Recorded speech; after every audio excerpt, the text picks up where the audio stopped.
Very good morning to all of you. Yes, this is Nikita here from Learn Next Nursing.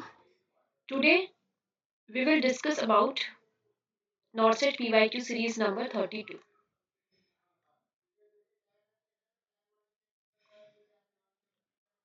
Okay. Question number 1. A tuberculosis intradermal skin test to detect tuberculosis is given to a high risk adolescent. How long after the test is administered should the result be evaluated? ठीक है, tuberculosis का patient है, ठीक है, sorry suspected tuberculosis का patient है। हम एक पेशेंट में ट्यूबरक्लोसिस सस्पेक्ट कर रहे हैं, तो उसके लिए हमने एक ट्यूबरक्लोसिस इंट्राडर्मल स्कीन टेस्ट किया है, जिसको हम क्या कहते हैं, मॉन्टॉक्स टेस्ट। ठीक है, क्या करते हैं हम मॉन्टॉक्स टेस्ट में? 0.1 प्यूरिफाइड प्रोटीन डेरिवेटिव, ठीक है, वो इंजेक्ट करते हैं इंट्राडर्मली एट फोर आर्म। ठीक है, फोर आर्म में हम इसको इंजेक्ट करते हैं, एंड फोर आर्म में भी कहाँ पे करते हैं, anterior aspect. Again I am repeating, question में दिया गया है कि पेशेंट को ट्यूबरक्लोसिस इंट्राडर्मल स्कीन टेस्ट किया है टू डिटेक्ट द ट्यूबरक्लोसिस, यानी कि मॉन्टेक्स टेस्ट। क्या करते हैं मॉन्टेक्स टेस्ट में? 0.1 purified protein derivative at the anterior aspect of the four arm हम इंट्राडर्मली देते हैं, देन उसको सर्कल कर लेते हैं, ठीक है, एट 10 mm। ठीक है, लाइक दिस, यहाँ पे हमने दिया एक सर्कल कर लेंगे। ठीक है, अब फर्स्ट थिंग कि हमें किस चीज के लिए एनालिसिस करना है एंड कितने टाइम पीरियड में करना है। ठीक है, analysis for redness, erythema and swelling, ये तीनों चीजों के लिए हमें असेस करना है। ठीक है,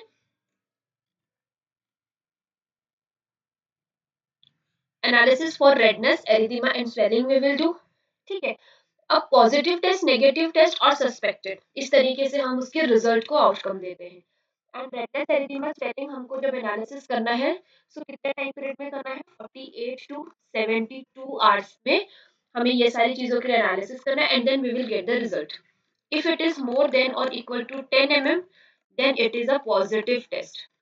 ठीक है, if it is 6 to 9 mm, then it is suspected for tuberculosis. ठीक है, and if it is less than और equal to 5 mm, it is negative test. ठीक है, इस तरीके से हम एनालिसिस करते हैं for the tuberculosis patient. So question क्या पूछा गया था, how long after the test is administered should the result be evaluated. Mantoux test perform करने के बाद कितने टाइम पीरियड के बाद में you will assess for the you will evaluated the test, that is 48 to 72 hours. Option number C is your correct answer. ठीक है, okay, next question. A child has third degree burn of the hand, face and chest. ठीक है, which nursing diagnosis takes the priority? एक child है जिसको third degree का burn हुआ है, ठीक है, देन उसमें हैंड, फेस एंड चेस्ट तीनों भी चीजें इन्वॉल्व है, तो फर्स्ट नर्सिंग प्रायोरिटी डायग्नोसिस क्या होगा? Impaired urinary elimination related to the fluid loss, urine elimination नहीं होगा properly related to the fluid loss, ineffective airway clearance related to edema, disturbed body image related to physical appearance, risk for infection related to epidermal disruption. Yes,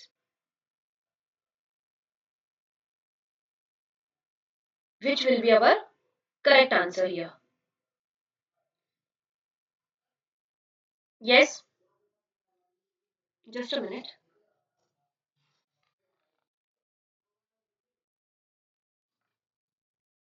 Okay, here what happened? Face, neck and chest.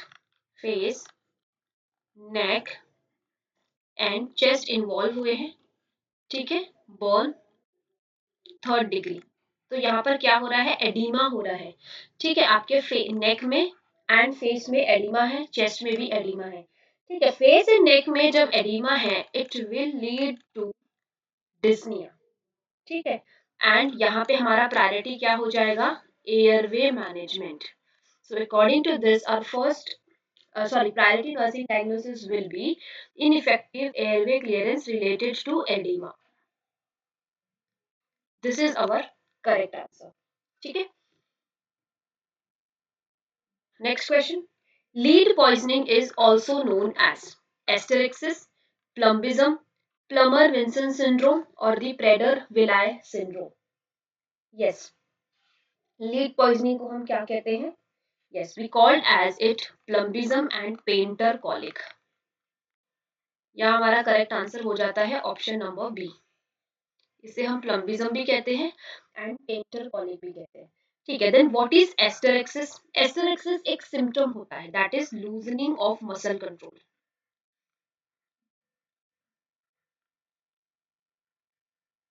ठीक है.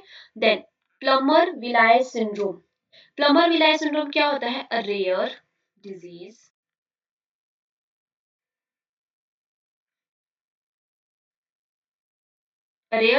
characterized by dysphagia, iron deficiency anemia,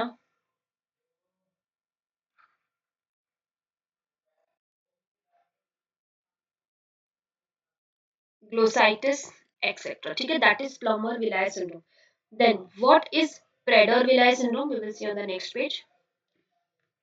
Prader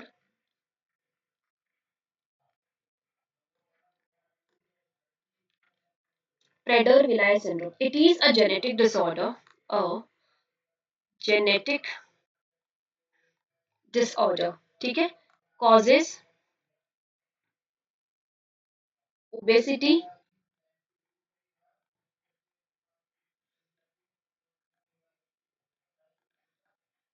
intellectual disability, shortness in height, etcetera. This is Prader Willi syndrome. See हमने यहाँ पे दो नई चीजें पढ़ी. एक तो प्लमर विंसन सिंड्रोम जो कि एक रियर डिजीज होता है which characterize by the dysphagia, iron deficiency anaemia, glossitis. एक होता है Prader Willi syndrome which is a genetic disorder which causes obesity, intellectual disability and shortness in the height. ठीक है. अब थोड़ा सा हम बात करेंगे प्लम्बिज्म के बारे में. प्लम्बिज्म यानी कि हमारा लीड पॉइजन जिसको हम पेंटर कॉलिक भी कहते हैं. ठीक है. Most common cause most common route of lead poisoning is inhalation. ठीक है. अगर यही चीज आपसे पूछी जाए in children, most common route of lead poisoning in children, it is ingestion. ठीक है. देन अर्लीस्ट साइन, ये कुछ ऐसे वन लाइनर है जो पूछे जाते हैं. ठीक है. Earliest sign after lead poisoning is facial pallor. ठीक है. देन एक और होता है that is बर्टोनियन line.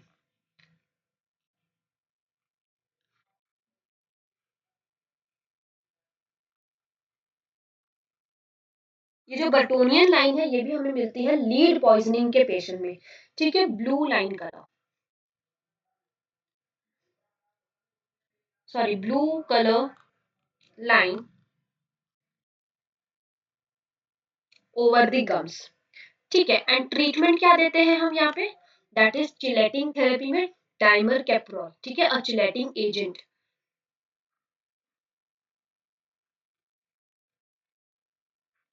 Chelating therapy example dimercaprol जो कि एक चिलेटिंग एजेंट होता है. ठीक है. So lead poisoning is also called as plumbism as well as painter colic. Most common route of lead poisoning is inhalation. In children, it is ingestion. Earliest sign after lead poisoning is facial pallor. ठीक है. Burtonian line blue colour line over the gums दिखाई देती है. ये भी हमें lead poisoning में मिलता है. ट्रीटमेंट में हम देते हैं chelating therapy that is dimer cap. ठीक है. Okay. Next question. At how which interval at how much interval BP measurement for a mother should be done during fourth stage of labor.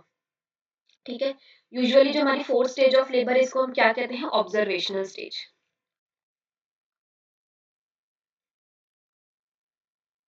ठीक है, observational stage.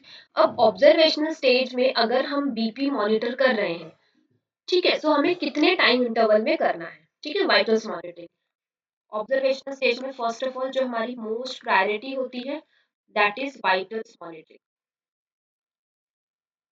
ठीक है, हमको vitals को monitor करना है। ठीक है, फर्स्ट आर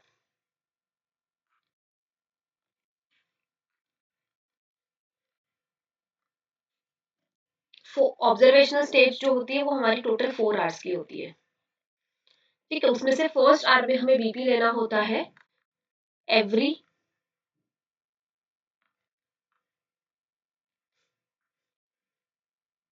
15 to 20 मिनट्स। ठीक है, देन जो हमारे रिमेनिंग आवर्स होते हैं इसमें हमें बीपी लेना होता है एवरी 30 मिनट्स में। ठीक है, सो at how much interval BP measurement or the vital monitoring for a mother should be done during fourth stage of labor? It will be every 30 to 40 minutes। क्योंकि ये आपसे कंबाइन पूछा है, उन्होंने ये नहीं पूछा कि आप फर्स्ट आवर में कितने टाइम पीरियड में कवर करोगे एंड रिमेनिंग आवर्स में कितना करोगे। ठीक है, clear? Okay, next question. As per the Biomedical Waste Management and according to the WHO, infected syringe without needle is discarded into which color coded bag? Yes, very easy question. It is in the red bag. ठीक है, अब red bag में और क्या क्या जाता है? All recyclable items. ठीक है, प्लास्टिक, रबर, रिसाइक्लेबल। ठीक है, हमें रेड बैग में no need of pre treatment. ठीक है, कोई ट्रीटमेंट की यहाँ पे जरूरत नहीं होती है। हमारे IV tubing, catheters, BT set,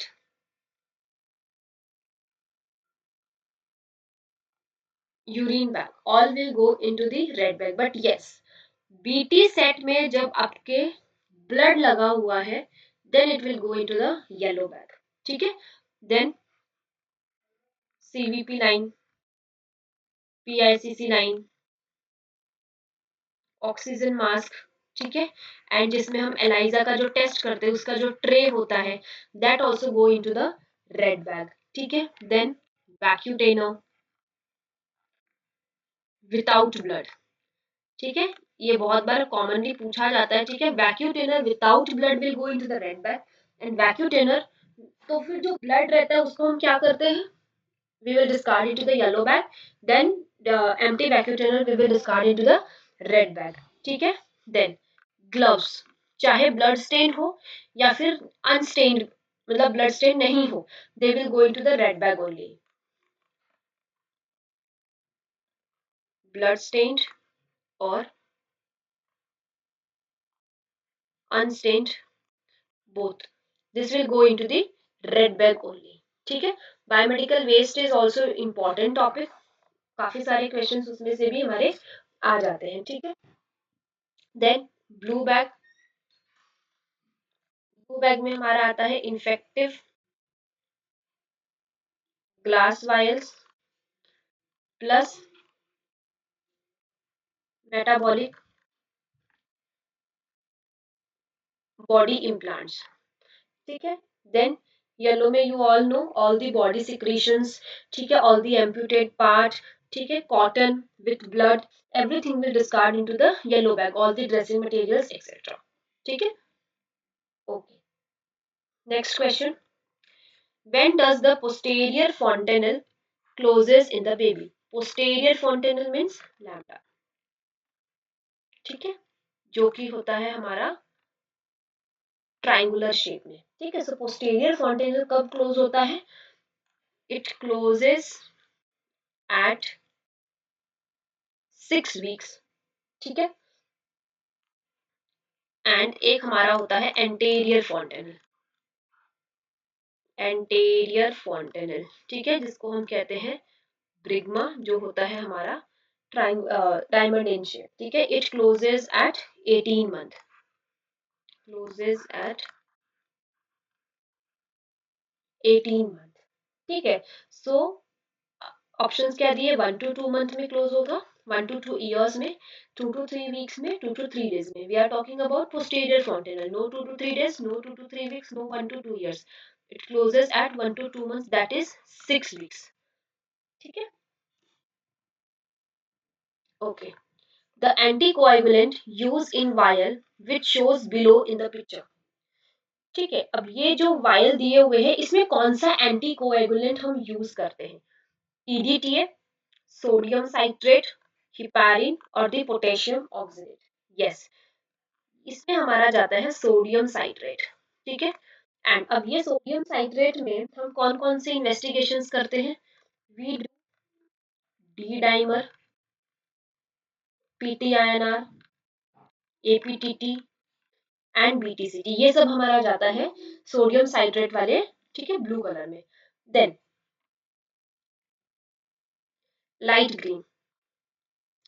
green जो है वो दो तरीके के आते हैं. ठीक है. एक लाइट ग्रीन आता है जिसमें प्रेजेंट होता है लिथियम हिपैरिन. ठीक है. एंड इसमें हम भेजते हैं टू चेक प्लाज्मा इलेक्ट्रोलाइट्स. ठीक है. एक होता है डार्क ग्रीन. ठीक है. अब ये डार्क ग्रीन में हमारा क्या जाता है? Sodium heparin. से ये डिफरेंस बहुत जरूरी है. एक होता है लाइट ग्रीन जिसमें जाता है लिथियम हिपैरिन, एक जाता है सोडियम हिपैरिन. ठीक है. इसमें हम भेजते हैं अमोनिया. ठीक है. इंसुलिन, रेनिन, एल्डोस्टेरोन, यानी कि जितने भी हार्मोन्स अगर हमें टेस्ट करने हैं, so it will go into the dark green colour का वायल्स. ठीक है. देन एक हमारा आता है EDTA, that is of lavender colour. ठीक है. उसमें हमारा CBC, ESR, ठीक है, HbA1c, ये सारी चीजें हमारी जाती है EDTA में. ठीक है. देन एक और ऑप्शन में था, दैट इज पोटेशियम ऑक्सलेट. ठीक है. ये होता है हमारा ग्रे कलर. ठीक है. Okay. Next question.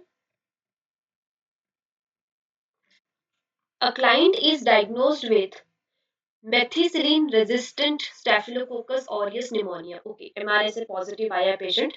What type of isolation is most appropriate for this client?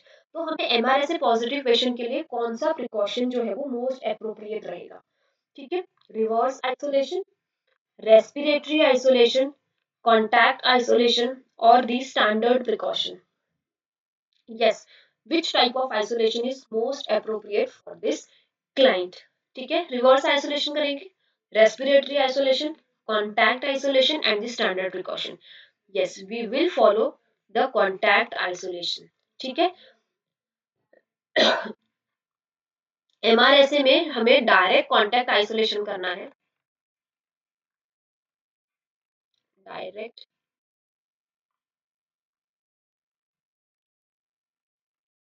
Contact isolation from the excreta. ठीक है. बॉडी फ्लूइड्स, ये सभी से. ठीक है.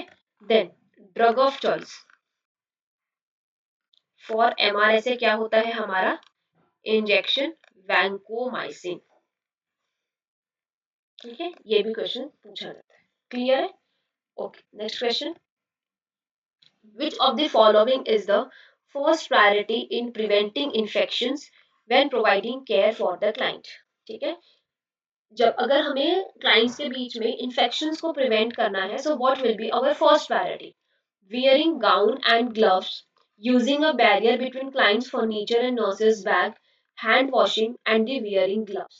Yes, it is hand washing. अगर हम hand washing appropriately करते हैं, so we prevent infections 99%. ठीक है. So then 5 moments of hand washing से question आता है. 5 moments of hand hygiene और washing. ठीक है. इसमें हमारे 2 बिफोर एंड 3 आफ्टर्स आते हैं. That is before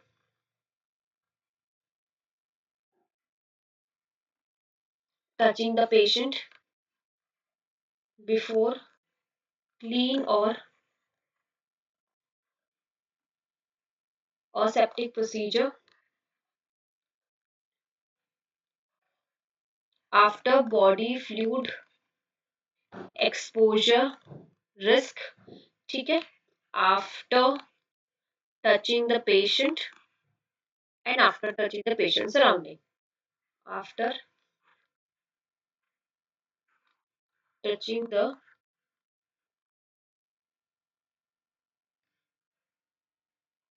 patient surrounding. ठीक है, like this we have to sorry, hand washing में हमें ये 5 मोमेंट्स जो है वो यूज करने पड़ते हैं। ठीक है, हैंड वॉशिंग का टाइम कितना होता है हमारा 40 टू 60 सेकेंड यानी कि 1 मिनट। ठीक है, हैंड रब का टाइम पीरियड कितना होता है, इट इज 20 टू 30 सेकेंड। कितने टाइप्स के हैंड वॉशिंग होते हैं, medical hand washing and surgical hand washing. Surgical hand washing का टाइम कितना होता है, surgical hand washing it is 3 to 5 minutes. ठीक है, okay next question. It identify the instrument. It is stroker, uterine sound, knee hammer, or the retractor. Yes, it is uterine sound. Okay. Okay. So thank you everyone. I hope this video will be helpful for all of you. I know questions were very easy. In the next video, definitely you will get the more tough and the hard questions. Okay. Thank you.